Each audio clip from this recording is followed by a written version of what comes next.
Hello, good afternoon. This is Scott Bogren, Executive Director at the Community Transportation Association of America, and I'd like to thank so many of you for joining us today for our virtual town hall with our rural members and our members representing rural interests and rural communities around the country. We just finished with our small cities and membership, and bear with us. We're going to be, if you were on that last call, you will be hearing much of the same. Look, these are unprecedented times and challenges for all forms of public transportation and for the country as a whole. And we're not immune from that. The purpose of this town hall is twofold. One, for us to gather information from you so that we can make sure that the Congress and the administration know best. We can articulate a funding amount that we need to make you, our operators and members, whole. And two, to share with us the questions, a few of which we may have answers for, many more. We need to get to the right people to get you answers to your questions. So though we may not have all the answers, it is our hope that we will take your questions and get you answers. As we lay out here in front of you on the screen, if you have questions, there's a Q&A box. Please put the questions there. You can begin doing that now. We want to reserve about half of the time here between now and 1:45 or so to discuss those questions and talk through those questions. We also sent you a Google form. It was with your confirmation, and it's posted in the chat box, I believe. Yes, it is. On the Google form, we're asking you to share some information with us so we can best articulate the impact here. Obviously, we want you to share some data points. Let us know service reductions, if you've calculated what you're losing in fare box or contract revenues. We want to hear those. Service changes, reduction in services, increases in services, things that you're being asked to do outside of your normal services. Make sure you share those with us. Next, we want to know what kind of regulatory and deadline relief you need, whether it's from NTD reporting or it's on responding to the March 30 deadline for the bus and bus facilities programs. What kind of relief can we inquire with FTA about making sure you have? And last, we want to hear about how you're working with your frontline employees, with your operators, your drivers. We want to know what is going on in terms of the challenges that we know this is presenting to them. Obviously, there's paying drivers as you reduce service. That's an issue that came up a lot in our last meeting, something that we're definitely going to be getting you more information on, but as well keeping drivers safe. So that's what we'd like in the Google form. I've talked a little bit about using the Q&A box. And lastly, you see the website address there in front of you. All the information that we are collecting seemingly hourly. I would really like it if you could put that information, if you could be regularly checking on this website, because we're going to be updating it all the time. And that's with the latest information from CDC, the latest information from our partners at the Federal Transit Administration, any information we're getting from Congress about funding and stimulus packages. We've got areas there where we're working with the state DOTs, which I know for rural operators is critical. So there's a lot of information. And once we gather up all the questions from these town halls and start to get answers, we are going to be posting those answers on that site. So it'd be a place for you to go back and make sure that you're getting the latest information and to know everything that we know. Other just kind of how this quick session is going to go. Taylor Clockey is going to give you an update on what we're hearing from our partners on the Hill in the Senate and the House. I will then talk to you a little bit more about some meetings I've had with FTA and DOT leadership. Chris Zeilinger then will join in to kind of put all that together into where this is all headed. And then we're going to get into the questions. So with that, I'll turn it over to Taylor. Thank you so much, Scott. So at the beginning of March, Congress began drafting the relief packages. On March 6th, phase 1 of the relief package was signed into law. This package was worth around $8.3 billion and addressed the immediate impact of the pandemic. The funds from this package are now being released to the states. On March 16th, the House passed a revised relief package, or phase 2. The original bill had technical issues, so this revised bill fixed those and was passed unanimously. This package largely focuses on paid sick leave for employees and employers that are directly affected by COVID-19. As of now, the Senate has not yet voted on this bill, but we should expect a vote this week. The newest relief package, or phase 3, is being drafted by Congress and the administration. This package is important for us at CTAA and for our members, as it includes significant supplementary relief funding for all transit systems. If passed, we'd expect the funds to come through the FTA traditional formula programs. Something I want to stress here is that these are new funds that will be flowing through the traditional routes. So it's just really important to know that these would be increased amount of funds, and you'll get them most likely however you receive your 5311 funds, most likely through your states. This bill also includes grants and tax incentives for key economic sectors, including healthcare, travel, and hospitality industries. Leadership is hoping to pass this phase 3 bill within 2 weeks, but right before this webinar started, we heard that the Senate might actually introduce their version of the bill and pass it by the end of this week. This bill is likely to exceed $1 trillion as it provides large-scale economic relief. So that's what's going on in the Hill. Lots of things are happening. And with that, I will pass it over to Scott. So I've established, or I've been asked to participate, with FTA leadership, DOT leadership, on regular calls. And these are calls where we are sharing what we're learning. We're giving them insights into what's actually happening in the field and getting answers to questions, many of which you are already asking in the Q&A box, which clearly are going to need quick answers to. On the positive side, FTA and its leadership are completely engaged on this issue. They are totally focused on it. And it was good to hear that members of the DOT were also actively engaging with transit. They want to know what we're asking for on the Hill so they can support that, which is a good sign. They also want to know how they can assist. And that's where that question I asked earlier about kind of regulatory relief and some of the questions that I can see coming in speak directly to, hey, can we get some leeway on some of these regulatory issues that make sense in a normative working environment?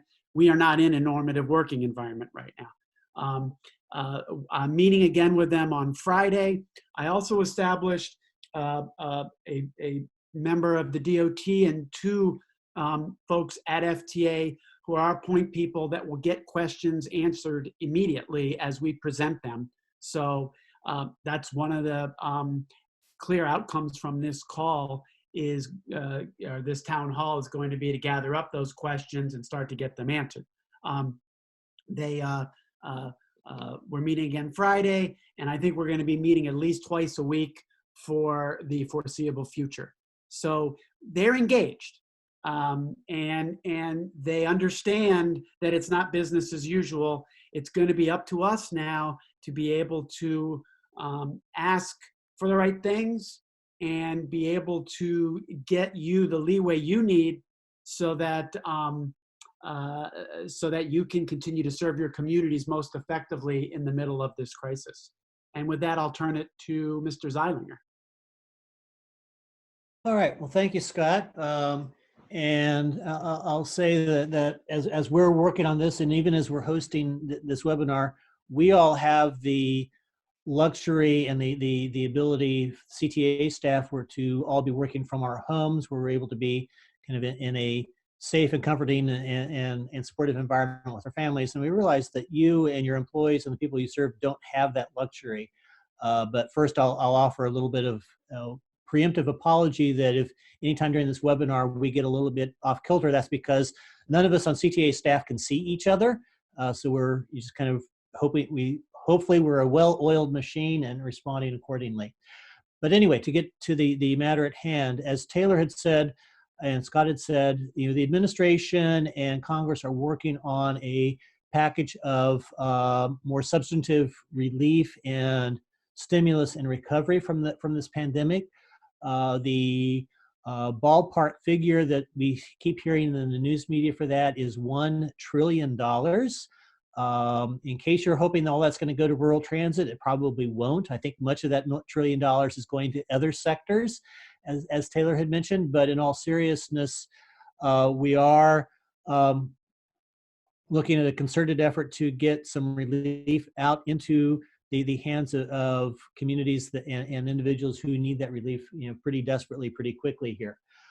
We don't yet know exactly how much money, what kind, how it would be administered, and so forth. So if you're, in dire straits, which you may be, and saying, sounds great, where do I apply? All of that has yet to be determined. Right now, what we're trying to do is help inform the administration and Congress on what are the needs within rural and community and specialized public transit that need to be part of that relief package. We're getting our facts and figures together. That's why we're asking you for your input today, so that we can quickly provide some reasonable estimates to Congress and the administration on what needs to be in there for rural transit in particular on this. We're doing that in pretty close conversation with our counterparts at AASHTO, the Association of the State Departments of Transportation, and with our counterparts at the American Public Transit Association, because we're all committed collectively to try to provide reasonable relief reasonably quickly. So, for instance, we're looking at a few elements of what does that mean, and when we open things up for conversation, and as you're sharing Q's and A's that we'll try to respond to in this call, and following up with additional information through the Google form or directly with us, we're looking at what are you experiencing directly in terms of lost revenue. Particularly if you charge fares for your system, but people aren't traveling because they're all, quarantining in place, staying at home, following state and local public health directives to not go out.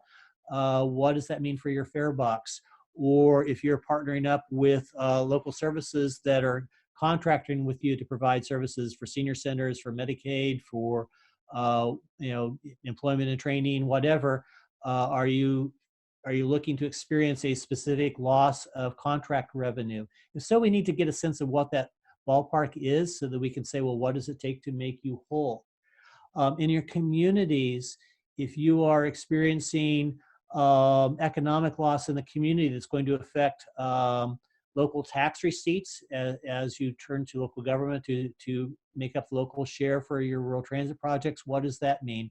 Or if you've got businesses that historically have been supporting you, that now they're faced with basic questions of survival because they're going to have a shutdown for a while thanks to public health directives. Does that mean that you get a loss of in-kind contributions or other sponsorships or funding sources or things like that?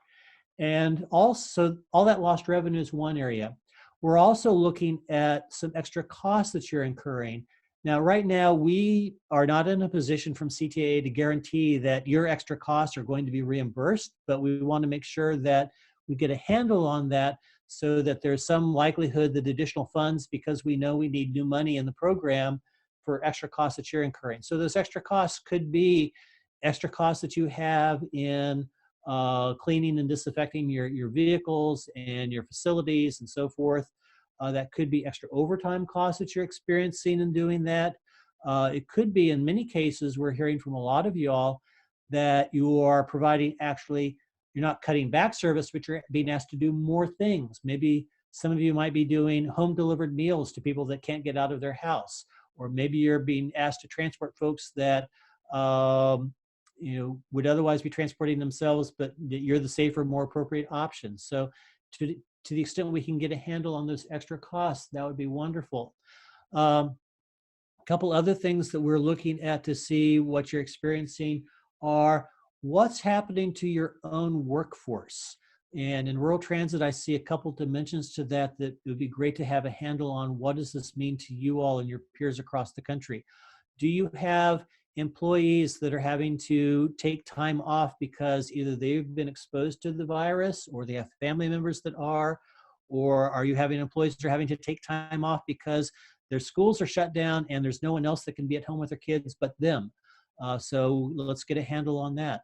Are you having issues? And I'm sure that a lot of folks with volunteer systems are probably having a calamitous drop off in volunteer availability right now for any number of reasons. Well, if we can get a handle on that and find out, what does that mean and what are the alternatives? So getting a sense of those costs would be great. Also, we're looking at supplies and supply chain issues. For instance, I was just reading a news report right before these webinars started today that we all want protective and personal equipment for our drivers and other personnel that are interacting with passengers. Well, right now, healthcare professionals in Washington State are having to somehow improvise their own respirators and masks because there aren't any to be had. And so, like, I would love to see every transit system be equipped with N95 respirators, for an example. But if healthcare workers can't get them, I'm not sure exactly where we're at in terms of priorities. But they're also just cleaning supplies, disinfectants. Sometimes it's fun. We might want to make light of the fact that there's serious things when there's a worldwide run on disinfectants and sanitizers and even basic things like toilet paper. What is that? What are the things you're actually experiencing? Are you be able to replenish your supplies to disinfect your equipment? So we'd like to hear about that. And also even other supply chain disruptions. If your routine vendors can't supply other stuff that you normally need to run a transit operation because they're having their own shortages of either personnel or they're being asked to close or so forth, that'd be great to hear. The other area that we need to look at, as Scott had mentioned, is what are things that need to be addressed in terms of policy relief? And that comes in a couple different directions. One is, how do we respond appropriately to state and local public health directives about what we are or are not supposed to do? And for instance, I saw early on one of you posted a question about, we're being asked to transport COVID-19 patients. Well, that's pretty high risk stuff, and I can understand your concern. It's like, how do we respond to that? I don't have the answer, but we need to know these things. We also need to look at issues around FTA compliance that Scott had mentioned, and looking at funding streams, or are there things that are getting in the way to help you respond to what you're being asked to do? So there's a lot of stuff out there. Right now, we need information. We need reliable information. It doesn't have to be like audit perfect, nailed down to the penny stuff, but at least to know what are the areas where you need relief in, and how can we help inform the administration and Congress on what can be done? The responses will take several forms. One is FTA has already committed to anything that they can take care of unilaterally on their own that makes it easier for all of us, they will do. So a lot of policy things or interpretive stuff or procedural timelines, if we bring it to their attention, they will respond as best they can. Some things might be areas where we need relief from regulation or statutory stuff. That might be a little bit more complicated, but right now, when there's a relief bill being drafted in Congress, if there's something we need to put in there to give you short-term relief from something that's a statutory requirement, now's our chance to be able to do that. So we need to hear what's what. We're going to respond as best we can and listen to receive your questions in this webinar. But as Scott and I and others on our staff will be sharing with you for the next few minutes, we'll also be eager and waiting for you to follow up through the Google form that we sent out to all y'all to respond to, or other mechanisms to really let us know what actionable steps need to be taken. But right now, we're really focused on the realities that you're experiencing. This is a scary time, but we really need to see what's what. And with that, I'll turn it over to Alex King from our staff, who will kind of moderate this next phase of our discussion. Great, thanks, Chris. I just was putting in the chat box here the link to the Google form in case you have lost it or need a reminder. So please feel free to continue submitting things on there that you think of. I believe it's open kind of so you can submit more than once. So say you submit today and next week new things come up. You can continue to submit through there or shoot us emails. We know that this is a rapidly changing situation. Secondly, I just want to thank you all for your really great questions. We have received over 35 questions already, so just kind of bear with us as we work through those. We're going to do our best to answer them all. And if they don't get answered today or we don't address them today, just know that we have them saved and we will keep working on it. One of the first things that I want to acknowledge that we've been seeing a lot of comments on is the fact that a lot of our rural providers have large volunteer driver networks. And in particular, those volunteer drivers can be older adults who are of the high-risk age group. So I know I saw someone say they had to close the volunteer driver program, and if there's any funding for that, others are worried or would like to kind of ask those high-risk adults to maybe not volunteer at this time, but they don't know if they qualify for paid leave. These are all really great questions. And I'll let any of my colleagues jump in if they've heard any guidance yet on those types of things. Well, thanks, Alex. This is Scott. Yes, CTAA views transit systems that are using volunteers as transit systems. And so, you know, anything that we're going to be asking for and working with the Congress in terms of new money to make up for what these losses have been, we are going to do our best to make sure that includes volunteer driver reimbursements. We have to. We're committed to that piece. I thought another question. I'm scrolling through. Brian from Texas had a real good point about furloughing drivers, but for their own safety. And I think we heard it in the last call and the last town hall as well. We've got to include in this funding package the ability to pay our drivers. I saw somebody else mention in one of their concerns, which I share, is it's already hard enough. I think Denny, you know, driver retention is already hard enough before any of this. With this, we've got to come up with a way to make sure that our frontline hourly employees are paid. Otherwise, it's going to make this even worse. And I'm real sensitive to what Dorothy raised too. Indeed, if there is this $1,000 package, that would be a tremendous help. But I also want you, as you're filling out that Google form or shooting emails and calls to the CTAA staff, we view that issue as central here in terms of dealing with keeping our workforce whole, and so that workforce is healthy and safe and available to there will be an after of all of this, and there'll be this time frame where we're trying to get back to normal, and we will not be able to do that if we don't have our frontline employees and staff, our hourly employees, our volunteer drivers. All those are the very fabric of how we provide rural transit, and it's got to be covered in this new money. So that's kind of what I was thinking on that. Chris or Alex, I don't know if you want to add anything. No, I think that's Great. And, if you're a program that has a volunteer driver program that heavily is, helping you provide your service and you want to contact with other volunteer drivers, I encourage you to put your contact information in the chat box. I know I'm seeing a couple comments here about what are other people doing.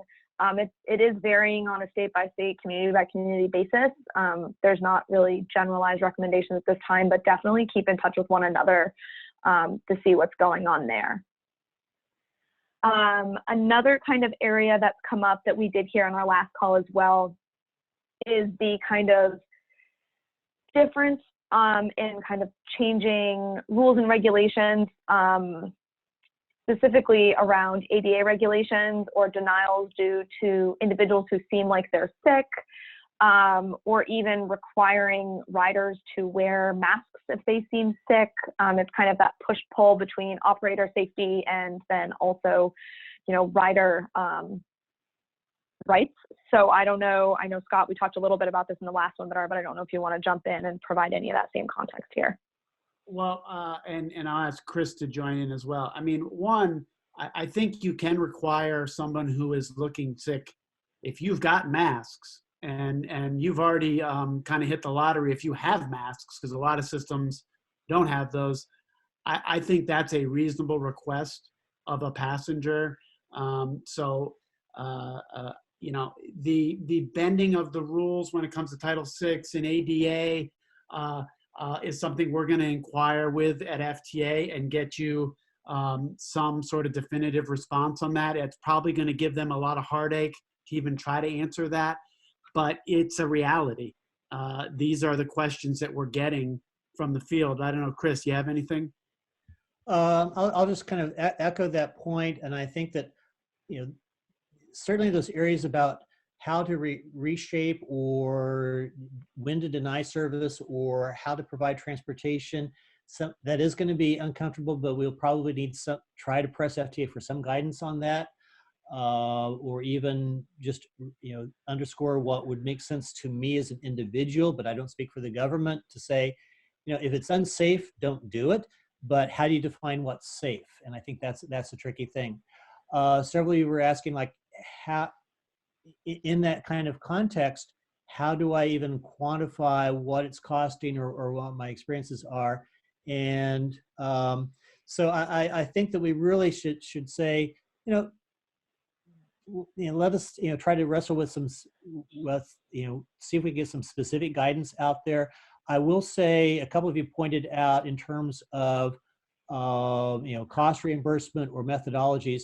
I'll say right now we have no idea how any of this new money will flow to you.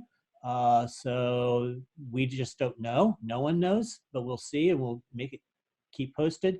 And I think that a lot of you, if I seem like you're posting questions about some real practical things like what are others doing, what are some cleaning protocols and so forth. So, I think that maybe we should kind of switch gears and get into some of those hands-on stuff. So Alex, did you want to field that question?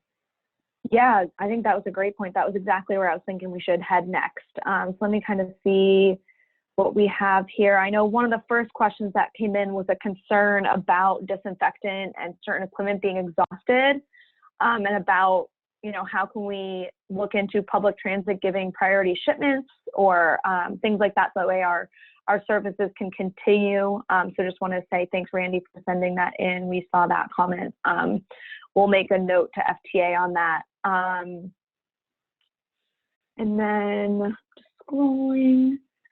I know there's a few people have commented about cleaning protocols, and if there's been any standardization on how often that should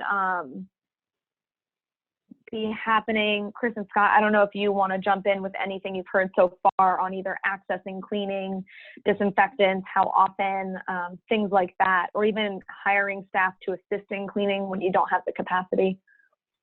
Well, I think, and having talked to some others that are working up on the Hill, the cost of the equipment, cleaning equipment, the cost of overtime for staffing to clean vehicles more thoroughly every night, and all that is intended by us, by APTA, and I feel confident in saying by AASHTO. Everyone, we're all going to want to get those costs as eligible for reimbursement. Now, some of you have raised, I think, a really important issue is how soon, because, and this is where I think we need to make time of the essence when it comes to rural systems, because our rural members are operating on the margins. We recognize that, and we know that we need to get that stuff, this handled as quickly as possible. Great, thanks, Scott. Similar along the veins of kind of handling the virus in your community, one of the other questions that come up is kind of social distancing or keeping that safe space between riders or between riders and operators. I know I've seen a few comments on, trying to limit the under 10 restriction on buses, or even to the point where, when should I close? Is that something I should be considering? I haven't seen any guidance on that yet from the FTA, but again, want to toss all of those comments out to my fellow CTA staff to comment on that. Well, thanks, Alex. I saw that question. Jeannie, you are not the only manager of a rural transit system facing that right now. And I would urge you, I think it is a right time to reduce service, and particularly reduce non-essential trips. But I also know your operating environment and imagine that there are some parts of your services that are critical. I don't know if you're doing dialysis trips, chemotherapy trips, if you're delivering meals, things that we need to continue. So I would just urge you to look at the notion of shutting down completely, as I know you are, as the end game, and to be able to do those essential services as safely as you can provide them is part of who we are, and is part of kind of in the DNA of rural transit, is doing things like that. And I would urge you to take that to heart as well.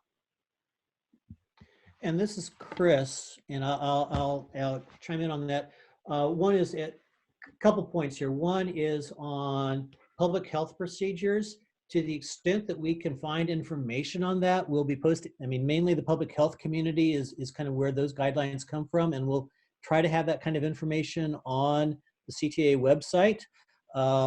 In terms of kind of this existential life and death questions of what's going to happen to my transit system, I guess one way to work through the doomsday scenario is to say, at what point will I determine that I can't stay in business any longer? And in all honesty, that's a variation of what most of our counterparts in the travel and hospitality industry are already experiencing, is to say, hey, if I'm running a restaurant and now my public health agency or my state said, all I can do is serve carry out only, at what point is that economically viable or not? So, think through what does that mean? And if you think that through and can give us information on saying, here's the point beyond which we will not be able to stay in operation, let us know at CTAA so that we can kind of package that in there. Another point to raise is that you definitely do the things that you need to do to serve your community.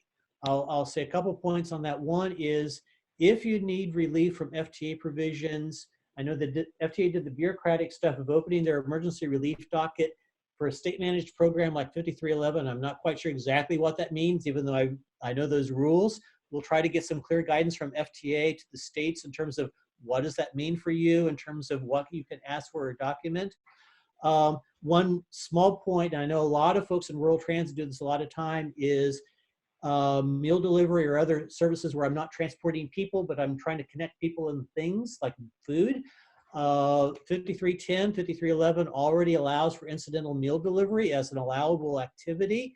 It means you can't tear out all the seats in the vehicle, but maybe at least you can be using part of the vehicle to transport food or groceries or things to folks who aren't supposed to be getting out of their house.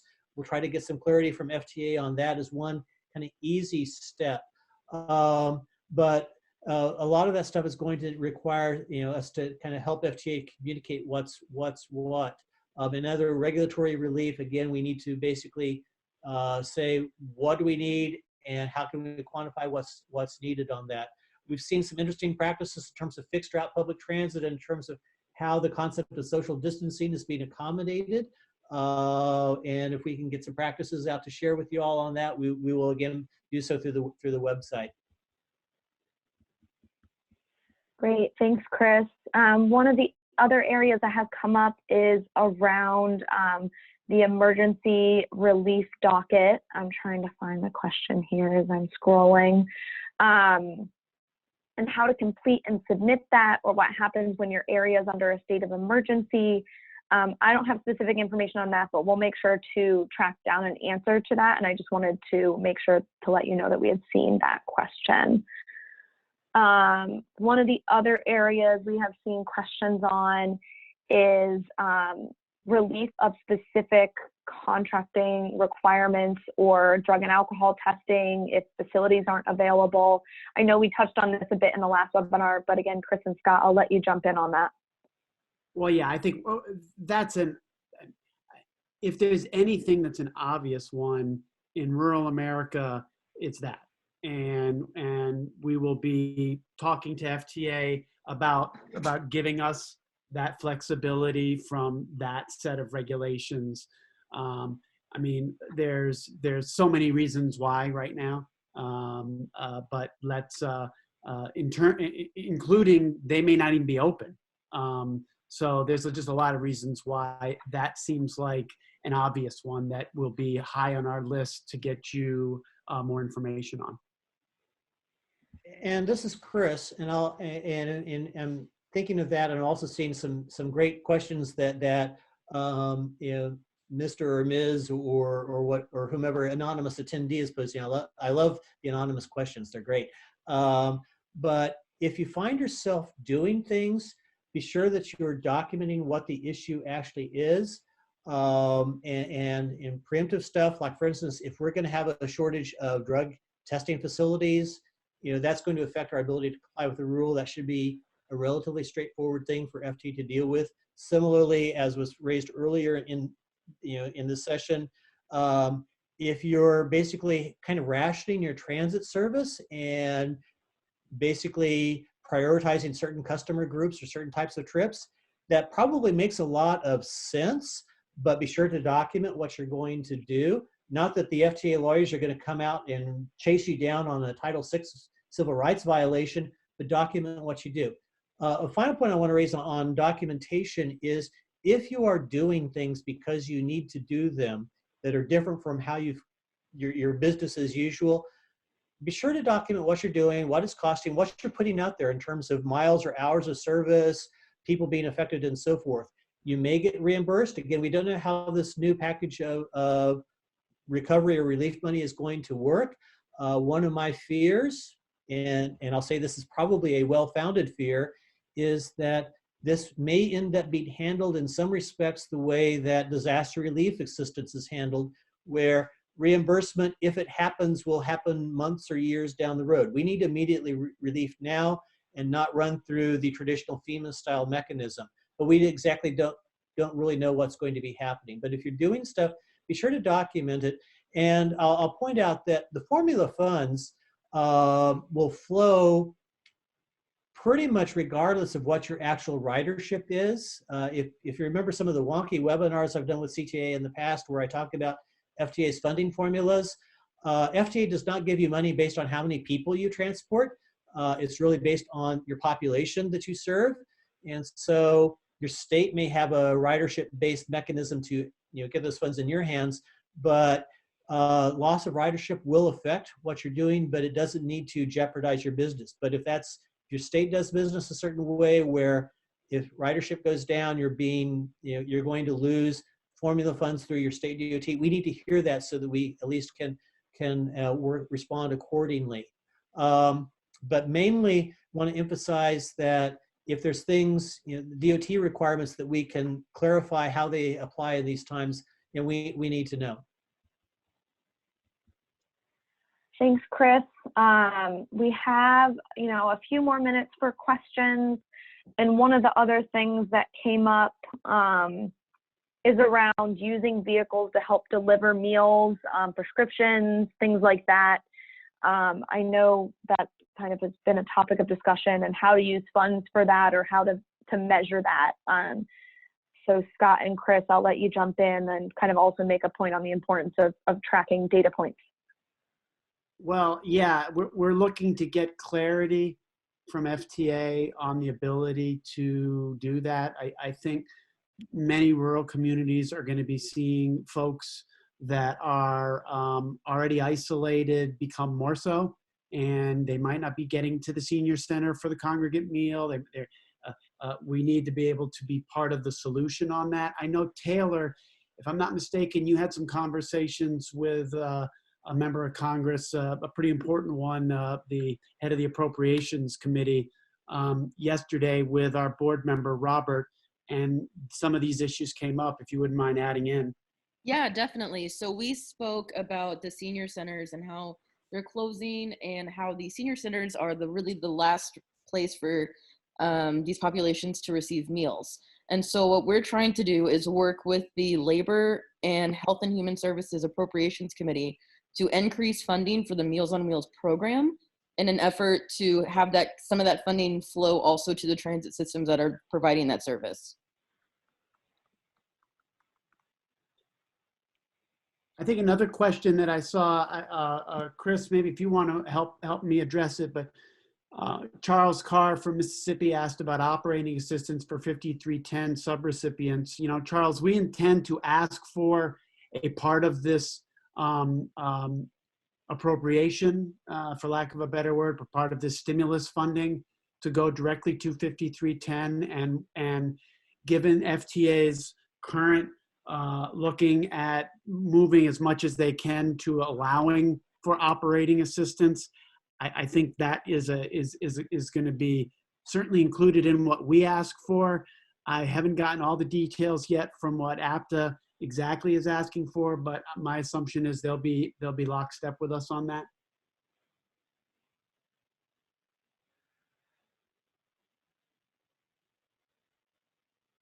I don't know, Chris, if that and this is why we sort of feel that, like, to the extent that any new money can be routed through the existing FTA formula funding structures, states and localities know how to make those structures work. There's actually a lot of flexibility there. Even if a state historically has not allowed 5310, for instance, to be used for operating costs, there's ways that you can make that work without enforcing an amendment of your state management plan. But we will definitely work on that.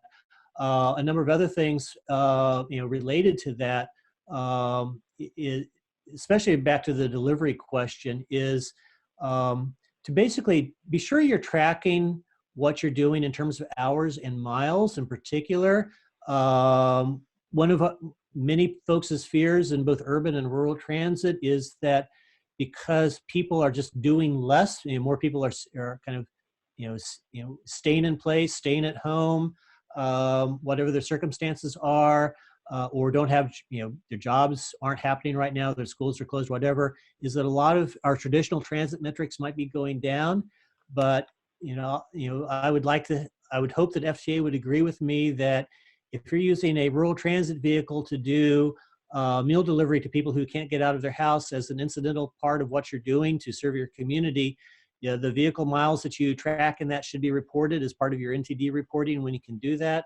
And maybe even there's ways to capture those contacts in lieu of ridership. So be sure to capture that stuff. One thing that does, and I said this a few minutes ago, and I'll kind of repeat it, is that a lot of what we're doing is stuff that it falls under kind of emergency response sorts of things. And my experience with a lot of you, and you've had this experience in many states looking at natural disasters and other things, is we do a lot of stuff because we need to do it, and then we hope we'll get reimbursed, and sometimes those FEMA payments come in, and sometimes they don't. So let's keep an eye out for that, and especially let's look at down the road stuff. One of our priorities at CTAA is to make sure that even if your service degrades currently, that we want to make sure that no state loses its share of formula funds in the future because of what's happened right now. So we'll want to make sure that there's some kind of hold harmless provision or other ways so that you don't see your funding cut just because you happen to have a major national medical emergency on your hands. Thanks, Chris. And at this point, it's, I think, about time to wrap up. So I'll turn it over to Scott to go through the last few slides. Well, thank you. And I've been busily answering questions as fast as my fingers could type. Look, I do feel the need to apologize. I wish that we had answers to every question that everybody's posing here. And, you know, we are not going to tell you that we have all the answers, but I can tell you we'll get you the answers. And so, you know, what we know we need is additional funding. We know we need it quickly. We know we need relief from some of the deadlines and regulatory pieces that are getting in the way. We know we need some clarity on when and how you can move service to do meal deliveries or other types of services that you may be asked to do. And frankly, because we know the heart of rural transit is these are your neighbors, these passengers are people that you have served for years. You're going to go ahead and do that. We just want to get as much clarity. So stick to the website there that you see. We'll get you these answers to a lot of these questions. We'll be posting them there. I hope to get those in a package after the next town hall all over to FTA. And we'll ask them to give us partial answers. Whatever we can get, we'll be posting it there. Email myself, Scott Taylor at clocky@ctaa.org, Chris Zeilinger. Email us directly. We're here to help you. And we understand how disruptive all of this is to to the business of rural transit right now. But as a group, we will all get through this. And the next town hall will be about the aftermath. And let's hope we can all get there as safely as we can. So in signing off, I just wish for all of you good health. Keep up the great work you do in your communities and let us know how we can continue to assist. And thanks for joining us today.